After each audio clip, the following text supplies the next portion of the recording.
नमस्कार दोस्तों, स्वागत है आपका आपके अपने YouTube channel GK with SR sir में। आज हम बात करने वाले हैं चीन की नापाक हरकत के बारे में। हाँ दोस्तों, जैसा कि आपको थंबनेल पर दिख रहा होगा कि चीन ने भारत के चुनाव को प्रभावित करने के लिए एआई का उपयोग किया है। हाँ दोस्तों, क्योंकि हाल ही में माइक्रोसॉफ्ट के सीईओ ने एक इंटरव्यू दिया जो कि द गार्जियन ब्रिटेन के अखबार में प्रकाशित हुआ है दोस्तों, जिसमें साफ तौर पर कहा है कि चीन भारत के इलेक्शन को प्रभावित करने वाला है। दोस्तों आपको पता है भारत के 2024 की शुरुआत हो चुकी है। भारत में 7 चरण में चुनाव होंगे दोस्तों। 7 चरण में भारत में अलग अलग राज्यों में अलग अलग तारीखों को चुनाव होने वाला है दोस्तों। आपको पता ही होगा कि भारत इस चुनाव में दुनिया में सबसे ज्यादा भारत में वोटर हैं दोस्तों, जो कि दुनिया की कई देशों की आबादी से भी ज्यादा भारत के अंदर एक्टिव वोटर्स है दोस्तों।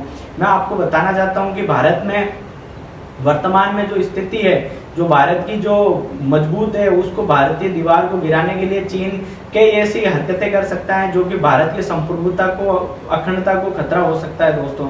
हाल ही में ताइवान में चुनाव चीन ने वो हरकतें करी है। वहां पे विद एविडेंस चाइना के जो प्रेसिडेंट है उनने एक ग्रुप बना रखा है एथिकल हैकर्स का दोस्तों, जिन्होंने ताइवान में हुए चुनाव में साफ तौर पे धांधली करवाने की कोशिश करी है। वो आपके एआई के माध्यम से ऐसे वीडियो, ऐसे फोटो, ऐसे जिन लोगों को आप देख के मोटिवेट होते हो, जिनके पक्ष में आप मतदान करने वाले होते हैं, उनकी कुछ ऐसी निजी फोटोएं आपके सामने वायरल कर देते हैं जिनसे आपको लगता है कि ये गलत इंसान है और आप उनको प्रभावित कर सकते हो दोस्तों। आपको पता ही होगा कि किसी भी देश में अगर कोई सरकार बनती है तो वो तो या तो आपके हित की होती है।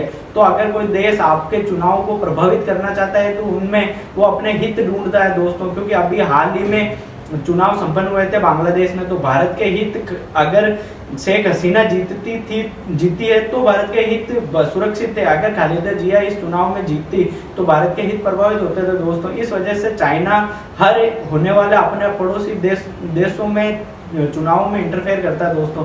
इसका हालिया उदाहरण है कर्नाटक के पीएम के साथ में हुई उनकी नोकझोंक। शी जिनपिंग ये आज से नहीं, ये पुराने समय से चाइना की कूटनीति रही है कि वो किसी भी देश के इंटरनल मैटर में किसी भी तरह से पढ़ के उनको किसी भी प्रभाव से प्रभावित कर सकता है दोस्तों। आपको पता होगा हाल ही में भारत के प्रधानमंत्री और माइक्रोसॉफ्ट के सीईओ बिल गेट्स के बीच में इंटरव्यू प्रकाशित हुआ, जिनमें उन्होंने क्लाइमेट चेंज और इनके तौर पर बात करी, जिनमें डीप फेक एक मुख्य इशू था दोस्तों, जिसके अंदर आपका शरीर किसी और का हो सकता है और आपकी चेहरे पे ऐसी तरीके से एआई के माध्यम से पोती कर सकते हैं जो कि आपको दूसरा बना सकते हैं दोस्तों। इसकी वजह से आपके सामाजिक हित प्रभावित हो सकते हैं, समाज में आपको कुदृष्टि से देखा जा सकता है। क्योंकि भारत देश अभी इतना विकसित नहीं हुआ है कि आपको इतना जल्दी, जितनी जल्दी वायरल खबरें फैलती है वो उनको वापस सही करने में बहुत टाइम लगता है दोस्तों।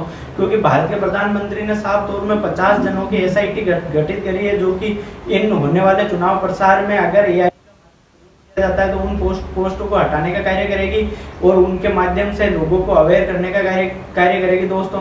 एआई के माध्यम से चाइना लोगों में निराशा का भाव उत्पन्न करता है, जैसे कि आपको इस तरीके से दिखाया जाता है कि आप बहुत हीन हो, आप में बहुत दीन दुखी हैं दोस्तों। जय हिंद दोस्तों।